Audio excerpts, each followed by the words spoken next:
Alderman Tillman. Here. Gale. Here. Guzekowski. Here. Pledge of Allegiance. Pledge allegiance to the flag of the United States of America, to the republic for which it stands, one nation, under God, indivisible, with liberty and justice for all. Thank you, folks. Item 3 is the approval of minutes of July 19th, 2016. Motion, please. Kavich will make a motion to approve the minutes of July 19th, 2016 as listed.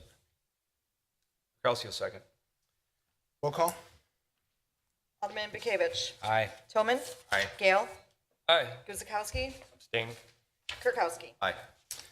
Under recognition, item 4 is a consideration of resolution number 11726-080116. It's a resolution of appreciation to John O. Edwards, retired police chief. We won't read the resolution. It'll be presented to chief at his ceremony last Friday? Last Friday. At the community center, a wonderful event, well attended. He will be missed. He was a tremendous chief. Obviously, he served during one of the toughest times you could serve in the city of Oak Creek's history, and he did a fantastic job, and he'll continue to do great work in his new position. So we wish him the best of luck and a happy retirement, and best of luck in the future. Motion on 4. Gail will move to approve resolution 11726-080116, a resolution of appreciation to John O. Edwards, retired police chief. Kelsey, a second. Roll call. Alderman Tillman. Aye. Gale. Aye. Guzekowski. Aye. Kirkowski. Aye. Bekavich. Aye. Under old business, this item was held last meeting. It's a consideration of a motion to award the contract for construction of the city's communication tower support structure to McGill Construct Company, Inc. at a bid price of $179,000, or to reject the bids and select an alternate design for the rebid, and it was held at the last meeting. Caesar, do you have anything on this, or Jerry? I'll just make a few comments, and then maybe Caesar or Mike does. We looked at some cost-saving ideas. If you remember, I think we talked about stand-up concrete panels. We talked with 2 architects. That was rejected by them because it's a small job in terms of being able to save dollars, and then go to a split-face block face. And there's a couple of alternatives there. We can have a couple different colors of the split-face block or have a uniform color. Regardless of which way we go, the savings is about estimated $33,500 if we go that route. Mike does have some graphics out here for you. You take a look at the materials that exactly match the fire station now. And one of the things I would indicate to you, I was talking with Tom Rosendich today and Mike Kresick. Our building is up for kind of a national architectural award because it's designed right now. I think that's why we looked at matching that. I think it's a fine building, and obviously there's a cost difference to not match that, but we can in fact pay for that if the council wishes to. And you see now we have about $34,000 in savings. With the design to match? With the design to go to a split face. And purposely, we've had 2 architects tell us, do not try to match, because it will be clear that you are not matching your brick. So have a complementary color as opposed to trying to match it, because it'll be clear that you didn't quite make it. I know Mike's been working really hard with our representative from Strand, and I think Caesar as well. And they've been I would also report they've been very responsive to us and turned this around very quickly for us. Anything to add, Mike? I could walk you through the graphics if you like. It's on the screen, but I think you probably the best representation is on the paper copies that you have in front of you. The first one is what is currently out or was for bid and potentially could still be awarded this evening. Page 2 is the first option, which is probably the best, is the top graphic off to the far right of the page. That shows the structure from the southeast perspective. But anyways, the first option is matches the building entirely with structural block and then brick and stone veneer. The next option is split face block that is to, and we don't say match, we use the word mimic, to complement the color of the stone. So that's all one color. The next option is a reddish that is actually contrasting the red brick of the building, all one color. And then the last one is, again, trying to mimic but not match entirely.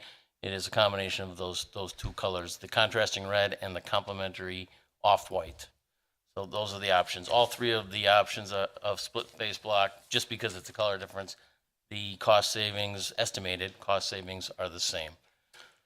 So really the options are the council can award the first design, or it can instruct us then to redesign, go out for bid on one of the other three options. We lose a couple of weeks in that process, but the potential savings are there. I think I said it last meeting, or maybe I didn't. I favor going with the original design and the original bid to match what's currently exists on the fire station building. When you build a building that lasts 75 years, I think you want to make sure that anything you add on or adjacent to that building looks equally as nice. And I think our tenants would expect that, and I don't know, although $30,000 is not an insignificant amount of money over the course of the lifetime of that building, it's not a ton of money. So my position is we should go with the original bid. And I'll open up to comments and questions from the council. Alderman Toman. The three saving options, Mike, are based on no continuing design. The design was a question at the last meeting as far as extra costs. It's just material costs that would be involved, right? No extra design work. Right, there'd be a little bit, there'd be design costs. We need to have the bid documents revamped, but, that's not a big effort. It's not significant. We spent a little bit of money on getting these renderings put together. But then we just go out to bid and we expect to get the lower prices on one of the other designs. Okay. Then it would be up for award again. The mayor just made a comment about longevity. Does changing these materials have any effect on the longevity? I don't think so. They're both masonry Okay. products. All right. Okay, I still favor one of the three cost savings. That's where I stand. Alderman Kirkowski. Gary, I'm sorry, could you say again what you said about the architects again, please? I was looking and I wasn't paying attention, I'm sorry. Yeah, our architects have put our building up for a national fire station award. We are, I believe, in the running for that. I think it's I think a very nice design, and we're proud of it. And You said something at the end about the architects not recommending something? Did I? no, That's the what I- the architect recommended that we not, if we go to a split face, try to match the colors on the current building, because it'll be clear we haven't done that. So they're talking about complementary colors, and we can create Okay. some kind of complementary colors. All right, because I had a question about what you just said. Could we match it? But you said it won't be done. It'll look different. So if we want to go matching, it has to be the first option. I mean, the original plan. Okay, thank you. And just Alderman Verhaelen's information, we're discussing item 5. Alderman Gale. Thanks, Mayor. I'd echo your comments on this particular aspect of this project. In terms of, I look at this building as part of the overall, the entire structure. I mean, it was an anticipated structure given the location of the tower itself. So in terms of an overall investment of, I think it was, Jerry, correct me if I'm wrong, north of $4 million, I think, for the station itself. It was. Even though, our obligation is to be good stewards of the people's money here in the city, I think the incremental money we spend to make this building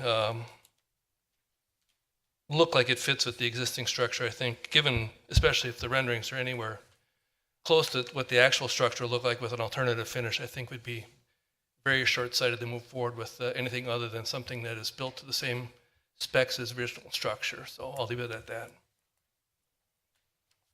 Mayor, I have one more question. Alderman Kirkowski. Would rental income help offset this additional money that we could potentially spend? I mean, where in the coffers does that stuff end up Yes. with regards to this project? Yeah, if you remember, we have 3 locations where we can have a tenant in there, and the charges for us at the highest elevation would be 47,000 annually. The next one would be at 42,000, and the lowest one would be at 37,000. I'd reported what the total of that is. I think it's about 125,000 a year. If we can get 3 tenants there, that obviously would offset costs not only here, but if you remember, we had a couple alternatives in the fire station. I remember we had the hose tower hanging. We'd actually like to put those things in at some point and add those to the buildings. And I think we've talked about using some of the potential revenues there to be able to accomplish that. If we could move that podium back, I could see your face and not just your glowing gray hair. I don't think you can move it back much. So realistically, if you build a tower and nobody rents from the city for whatever period of time, it's costing us the extra money to match the fire station. If we get at least one tenant in there, you could argue that money that is now available could be put back to the extra money that is used to match the fire station. You see where I'm going? Yeah, we are currently negotiating with one tenant on that space and potentially a second. So we're in those discussions currently. Thank you. Yeah, I buzzed in. Yeah, my thing's locked out, so I can't see who's above. I guess I just have a short comment on it. I mean, we really built a Class A facility, and the last thing we want to do is build something that looks like an afterthought. And I think the other renderings make it look that way. I know there's a little bit of cost increase with this, but once again, we've done it at the street department as we added on there. We didn't vary in building materials there. Same would hold true for any of the buildings we've really done in the last 10 years. We're just not going to cobble things together for the sake of price. We're going to make it look right, make it look functional, and make it last. So I'm in favor of the very first one. Other comments or questions? All right, then I need a motion on 5. Kavich will make a motion that the Common Council consider a motion to award the contract for the construction of the city communication tower support structure to McGill Construction Company at a bid price of $179,000. Gale, second. Gale seconds, roll call. Alderman Gale. Aye. Guzekowski. Aye. Kirkowski. Aye. Bekavich. Aye. Verhaelen. Abstain. Tolman. No. All right, thank you, gentlemen. Moving to new business, item 6 is a motion to approve the police chief job description. Becky is here to explain any changes or revisions. Welcome. Thank you. I've been working with Scott Koenig of the Police and Fire Commission, as well as the current acting chief, and we've made just a few changes to the job description. They're highlighted for you in orange. Some of them are due to technology. One of the major changes was the past job description was last updated in 2010, and in 2013, the residency requirements were changed. So now instead of living within the city limits, the chief is expected to live within 20 miles of the boundaries of the city of Oak Creek. And then we also made a few minor changes to the physical requirements so that it matches the current police officer position. Anything else? No, I think that wraps it up. All right, pretty well. questions or comments from the council? Alderman Gale?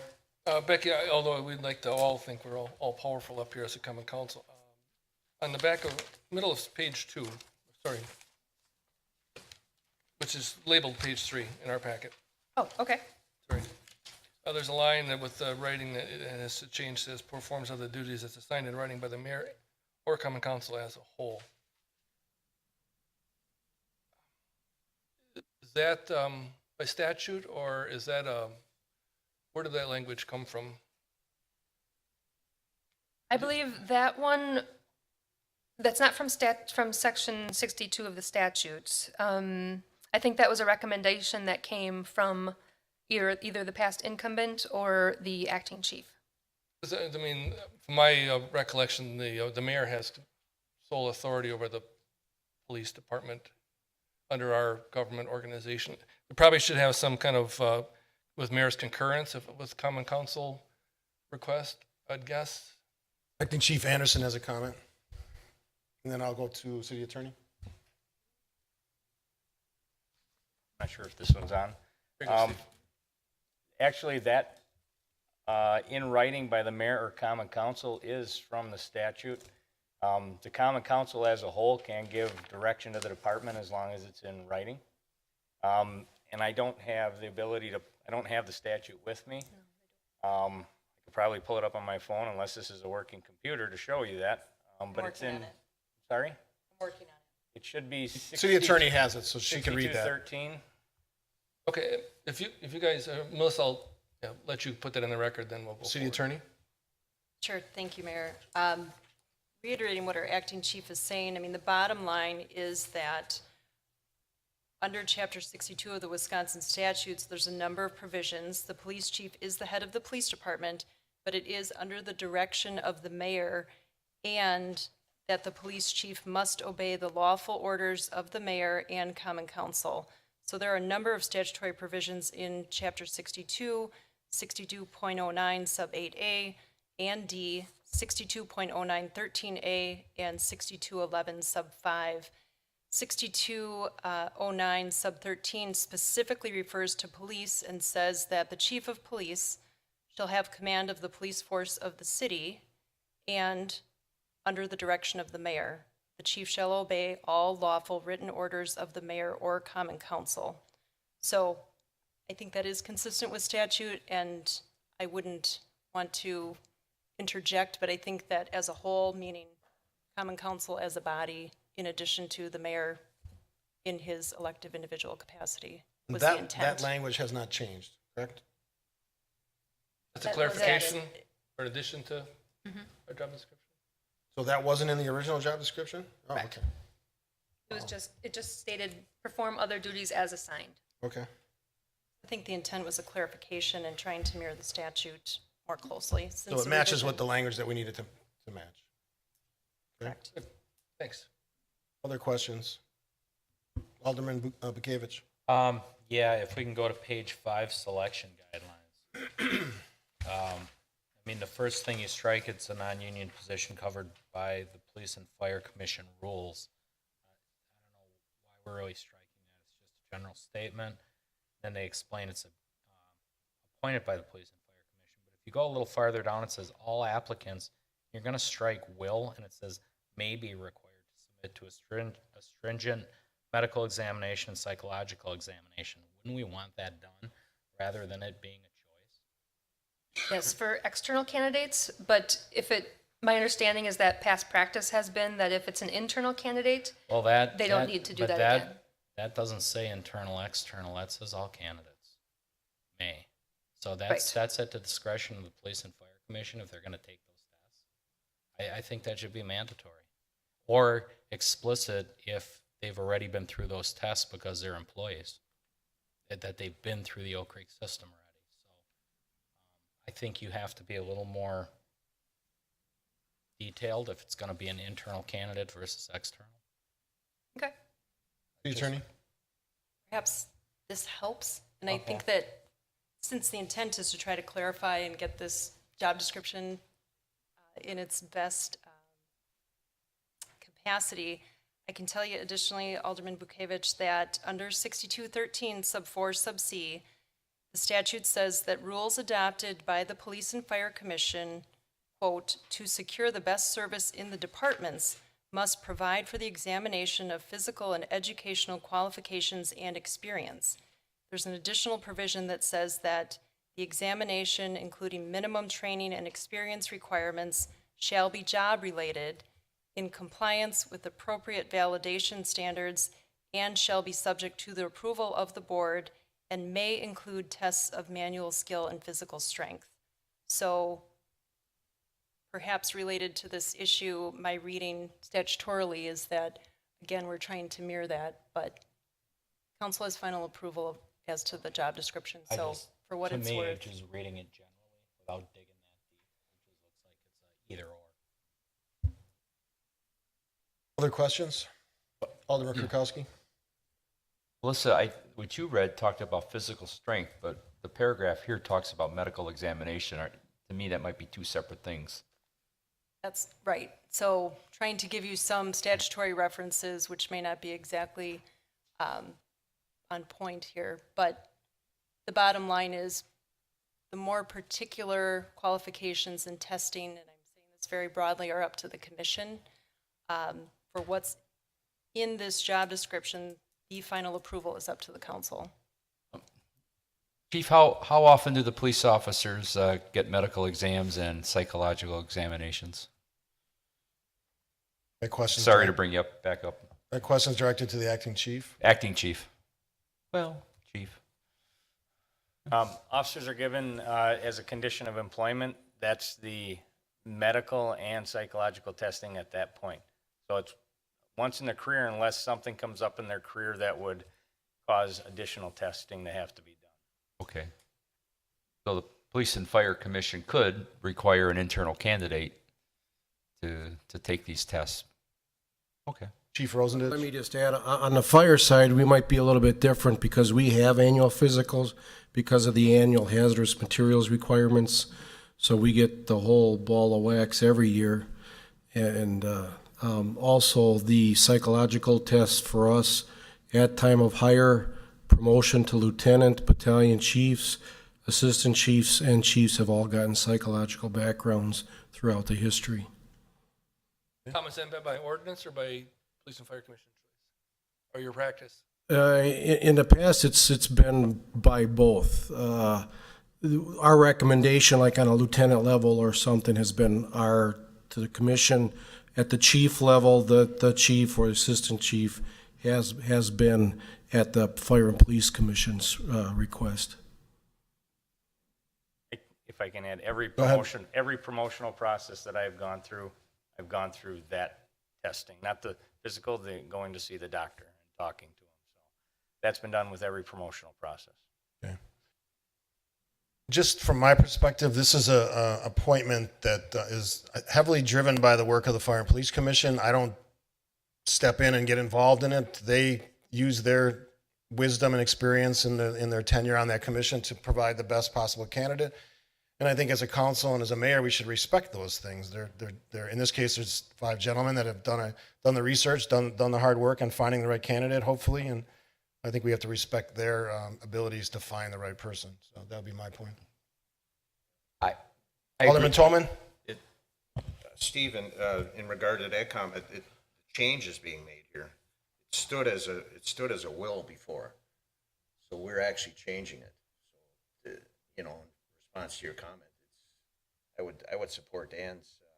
Are you saying, Dan, that we should do it for external candidates and or for across the board? I think that's really up to the Fire and Police Commission, because again, as acting chief has said, and the fire chief has said, it's done at various levels internally, but we get an external candidate. We don't really know. Yeah, I definitely would have So supported for external. I guess yeah. I would either want a little more clarification on it or the word will or whatever. If they want to go with the may, I respect their judgment on it. But again, we could be deciding on somebody that never went through that testing if it's an external candidate. Alderman Gale? Melissa, if you went down the path of making sure that all external candidates had to have review, whereas it was up to Police and Fire Commission to potentially review or not review internal candidates, is that discriminatory in any way that in a hiring process or not? Test external, not internal. Is that your point? Yeah. They have the choice not to do internal if you mandatorily require external folks to do it. Yeah, I'm not sure you want your attorney answering that question. So I'll take a stab at that.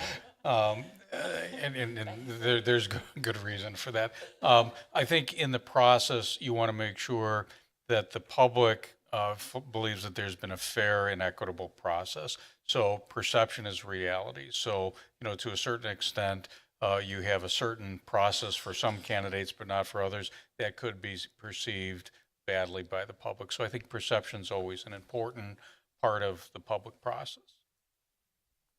Not a legal opinion. So in your opinion, is the may a suitable word or is clarification of the language better? I think if you said will, you certainly have had some psychological and fitness testing for your current candidates. They've had it. Now, the question is that current enough to satisfy the public and so forth? Again, I think that should be the discretion of the Police and Fire Commission, but I think will provide you, I think, what you want. And I think it also gives you the discretion, again, not a legal opinion, with your current candidates who all at least have had it once at higher. I agree. Anything else? So it's the direction is for Becky to change it, revert to will rather than may?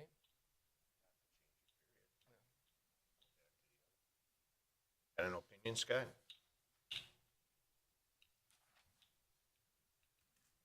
Chair of the Fire and Police Commission, Scott Koenig.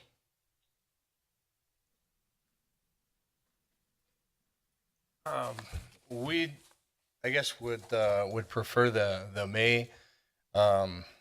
We know that most of the candidates will be lieutenants or captains. That's part of the process. That's a minimum requirement. And they have had physicals, and they have had psychological testing when they've been promoted. So they've already been tested as lieutenants and as, if there's captain candidates, which I'm assuming there will be, they've been tested as lieutenants and as captains. So we were anticipating using our discretion at that point as to whether it was required. There's varying degrees of testing, and the deeper you get into it, obviously, the more expense there is. So we were going to leave that as kind of our discretion. That's why we prefer the word may versus will. If it matters, I support the use of the word may as well. Any other questions or comments? What happens if an external candidate does come along? Do you just tell them, okay, you have to get the testing? External candidate, obviously, being an unknown factor, we would definitely require it. And the word may still leaves that option for us.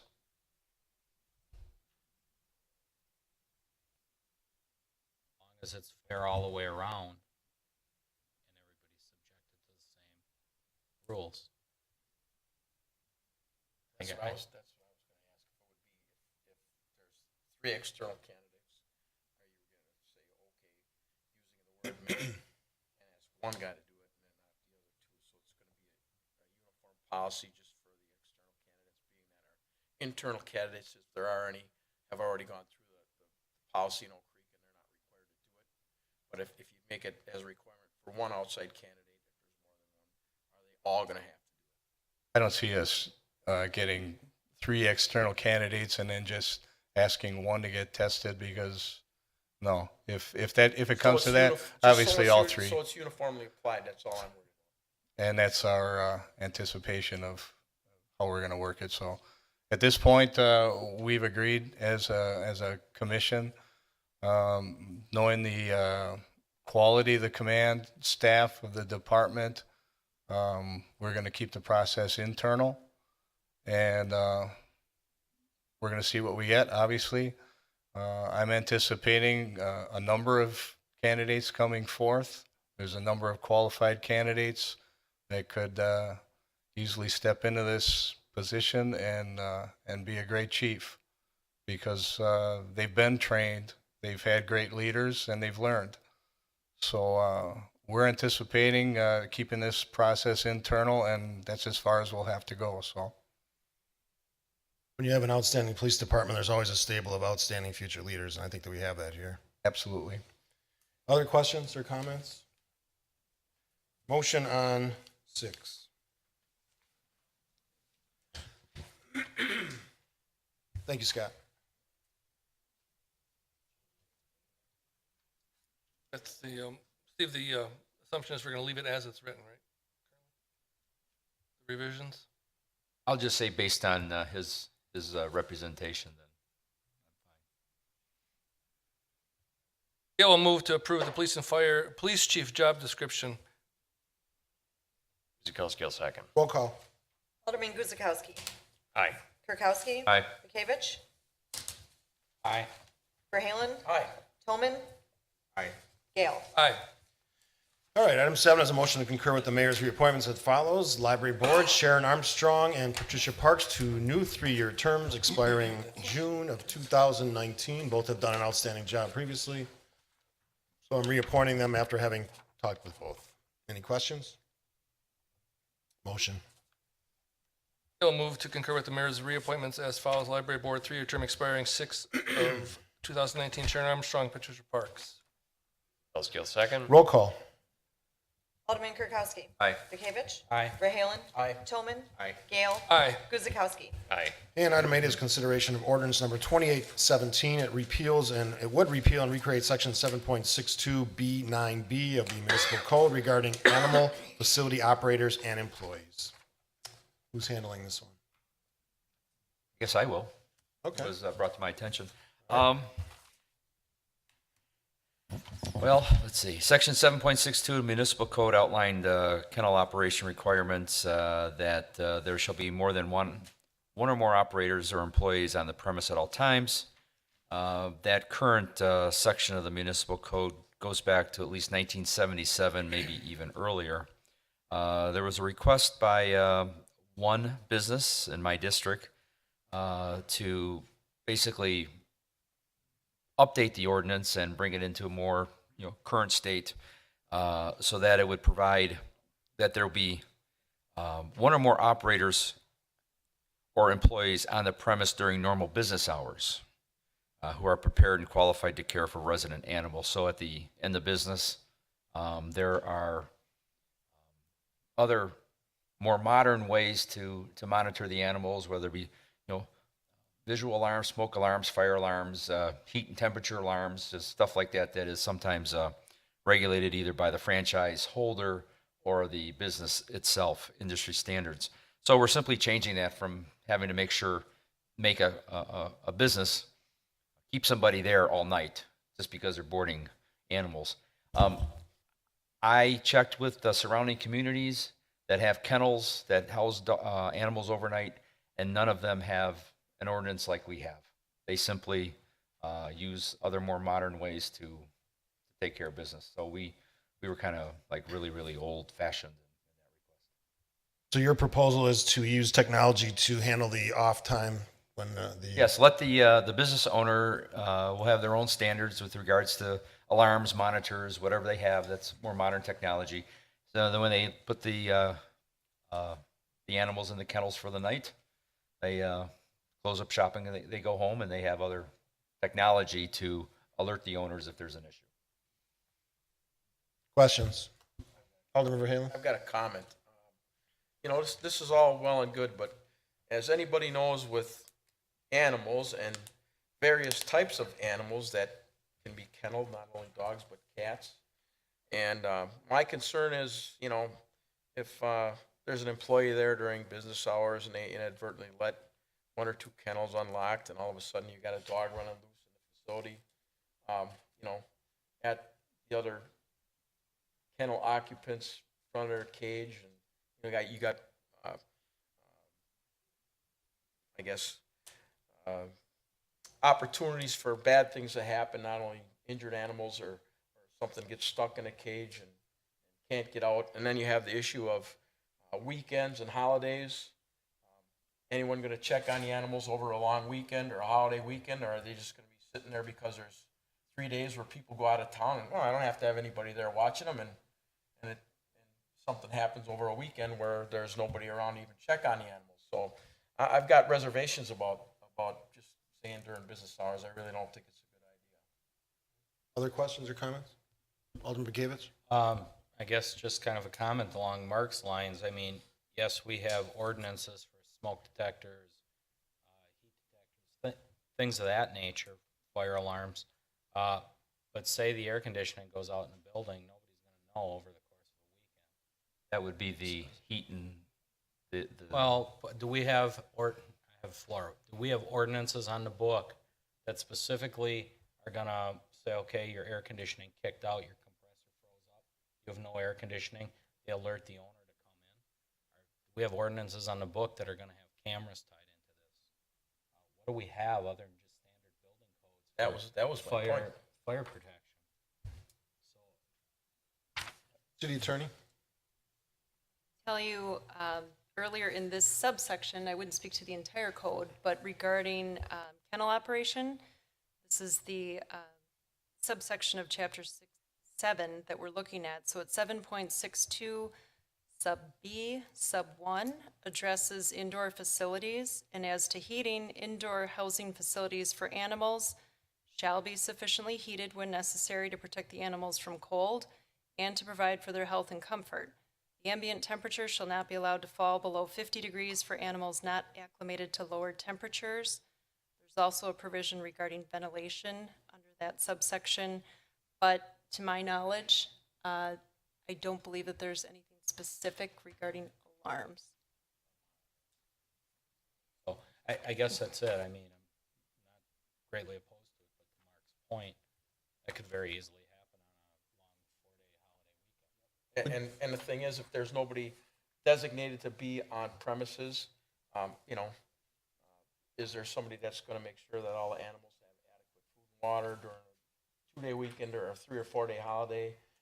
That can easily happen because owner goes on vacation, let's say, and he tells his 16-year-old nephew, hey, go over and make sure that all the dogs are all right in the kennel that I operate.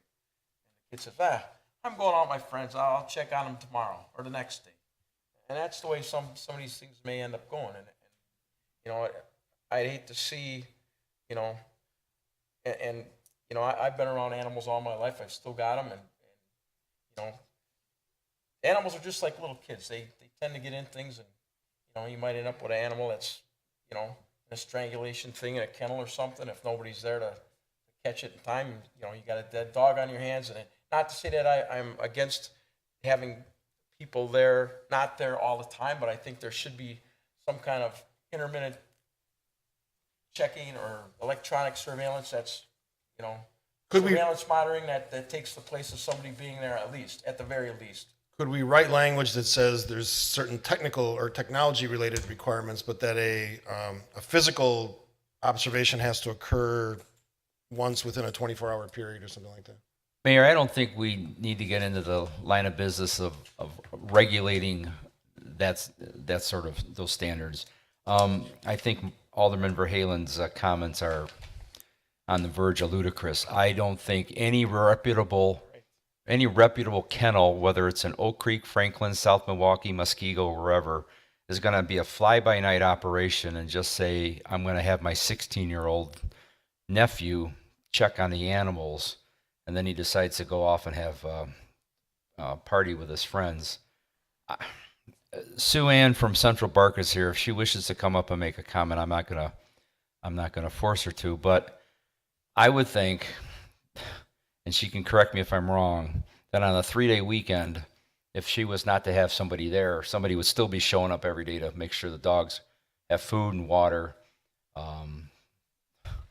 Nobody's just going to lock the door on Friday and say, okay, there, Pooch, we'll see you Tuesday morning. So But that's what we're allowing. That's what the ordinance allows. come on, let's be reasonable about this. I mean, no company is going to do that. City Attorney? This is for informational purposes. Under this subsection, there's a couple of other pieces in terms of Alderman Verhaelen's comments and Alderman Bukavich's. Subsection 7 addresses sanitation and provides that excrement shall be removed from primary enclosures at least daily and as often as necessary. So there needs to be that daily contact. And then in subsection 8, as to feeding and watering, animals shall be fed at least once each day, except as otherwise might be required to provide adequate veterinary care. So to that extent, there are some provisions that might speak to some of your questions. So So really if that what we're helps. talking about is, that seems to cover the concerns, because otherwise you're talking about 24-hour physical presence in the building. I think that's arbitrary and really a burden on the owners or the managers, because that, as employees, you have to have there the whole weekend or a holiday that have to be there the whole time and through the night. And that's a burden on business that I don't think we want to share. If we have technology and we have these things in our ordinances already that cover some of this stuff, I think we're in good shape. So, I just don't like the phrase during business hours because it could be 9 to 5 for 5 days a week. And technically, nobody has to be there on the weekend. And nobody has our to ordinance check actually on- spells But out I that they mean- have to be there, based on what city attorney just read. Anything No on way this to side? monitor it, though. I mean, there's no way to monitor anything. Anything on this side?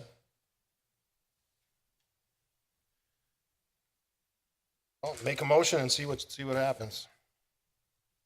Kirkowski will make a motion to adopt ordinance number 2817, repealing and recreating section 7.62B, 9B of the municipal code regarding animal facility operators and employees.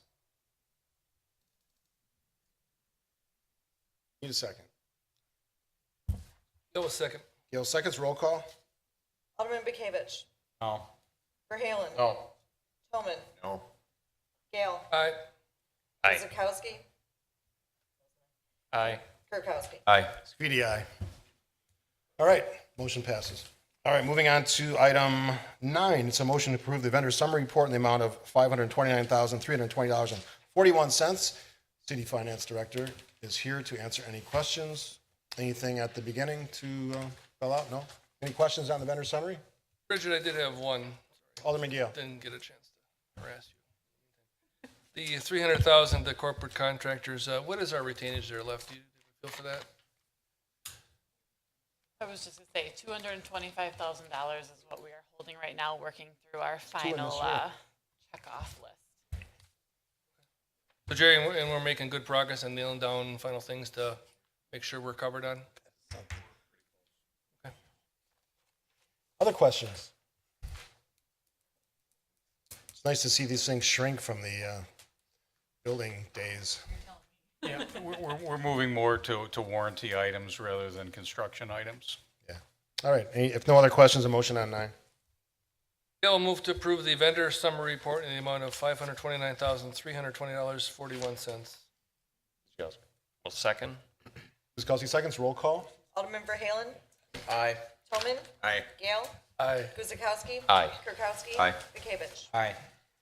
Under Community Development, Resolution Number it's a consideration of Resolution Number 11727-0801116, approving a drainage easement with Jack and Joan Cole, located at 1610 East Putes Road, tax key number 826-9027 in the 3rd District. I was going to say the recent vacationer Doug Seymour, but I'm going to hand it off to Mike Simmons instead. Thank you. This is related to the large drainage project that was completed approximately 2 years ago along the railroad tracks and under Forest Hill Avenue, in which that existing drainage swale was improved, cleaned, and cleared of trees and brush. But basically, so this is kind of cleaning that up, getting things in order. With the signing of this easement, then the city now has legal access to get in there and do maintenance regularly.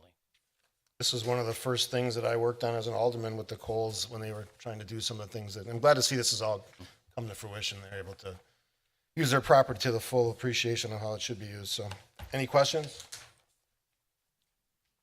Motion?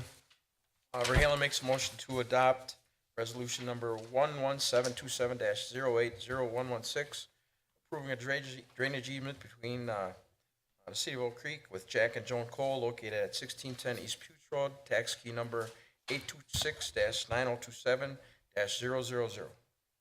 David will second. David second, roll call. Alderman Tillman. Aye. Gale. Aye. Guzekowski. Aye. Kirkowski. Aye. Bekavich. Aye. Verhaelen. Aye. And I will hand licensing off to Alderman Kirkowski.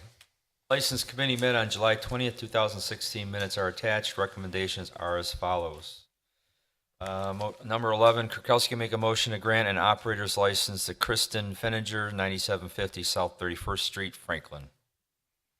Guzekowski will second. Guzekowski seconds, roll call. Alderman Gale. Aye. Guzekowski. Aye. Kirkowski. Aye. Bekavich. Aye. Verhaelen. Aye. Tillman. Aye.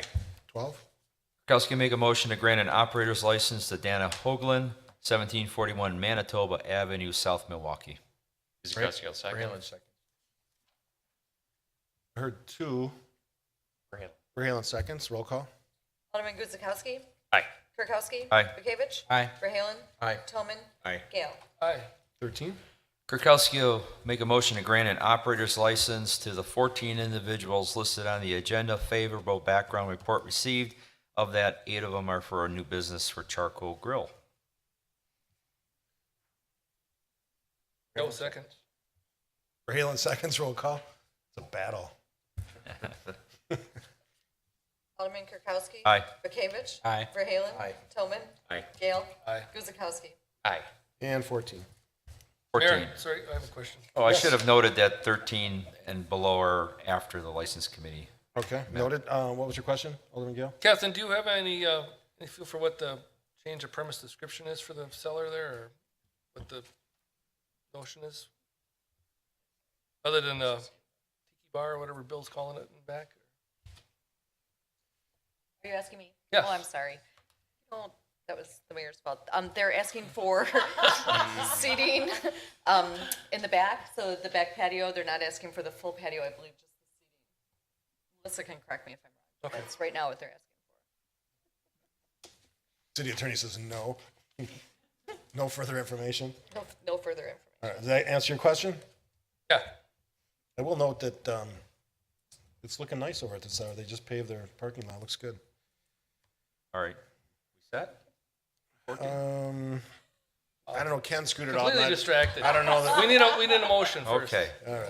Kirkowski will make a motion to grant a change of premise description to Shirley Miska, agent seller on Oakwood LLC, DBA The Seller, 812 West Oakwood Road, with issuance subject to payment of change of premise fee. Verhaelen second. Verhaelen seconds, roll call. Alderman Bekavich. Aye. Verhaelen. Aye. Tillman. Aye. Gale. Aye. Guzekowski. Aye. Kirkowski. Aye. And 15. Kirkowski will make a motion to grant a change of agent to Mega Marts LLC, DBA Pick and Save, number 6862, from Adam Rogie to Eric Thomas, 18376 West Bell Lake Road, New Berlin. Verhaelen second. Verhaelen seconds, roll call. Alderman Verhaelen. Aye. Tillman. Aye. Gale. Aye. Guzekowski. Aye. Kirkowski. Aye. Bekavich. Aye. And finally, under miscellaneous, item 16 is a motion to convene the closed session pursuant to Wisconsin State statutes to discuss the following. A, section 19.851E, to discuss the terms of proposed development agreement, including a TIF incentive grant for property owned by Bucyrus Wisconsin Property LLC, consisting of approximately 26 acres located at 6744 South Howell Avenue. And B, section 19.851E and 19.851G, to discuss the proposed settlement agreement with Menard, Inc. for the property at 2800 South 27th Street related to the 2015 and 2016 tax assessments. Common Council President. Gail will move to convene in the closed session pursuant to Wisconsin State statutes to discuss the following. A, section 19.85 sub 1 sub E, to discuss the terms of a proposed development agreement, including a TIF incentive grant for property owned by Bucyrus Wisconsin Property LLC, consisting of approximately 26 acres located at 6744 South Howell Avenue. B, section 19.85 sub 1 sub E and 19.85 sub 1 sub G, to discuss the proposed settlement agreement with Menard, Inc. for the property at 2800 South 27th Street related to the 2015-2016 tax assessments. Guzekowski will second. Guzekowski seconds, roll call. Alderman Tillman. Aye. Gale. Aye. Guzekowski. Aye. Kirkowski. Aye. Bekavich. Aye. Verhaelen. Aye. At this time, we will go into closed session. We will turn off the live stream and we'll go into in our chambers. And when we return, we'll turn on the live stream and go back into open session.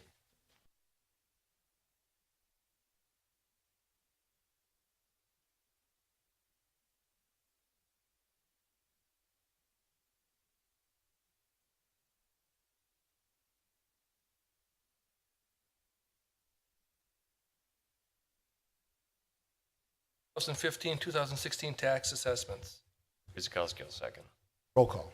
Alderman Guzekowski. Aye. Kirkowski. Aye. Bekavich. Aye. Verhaelen. Aye. Tillman. Aye. Gale. Aye.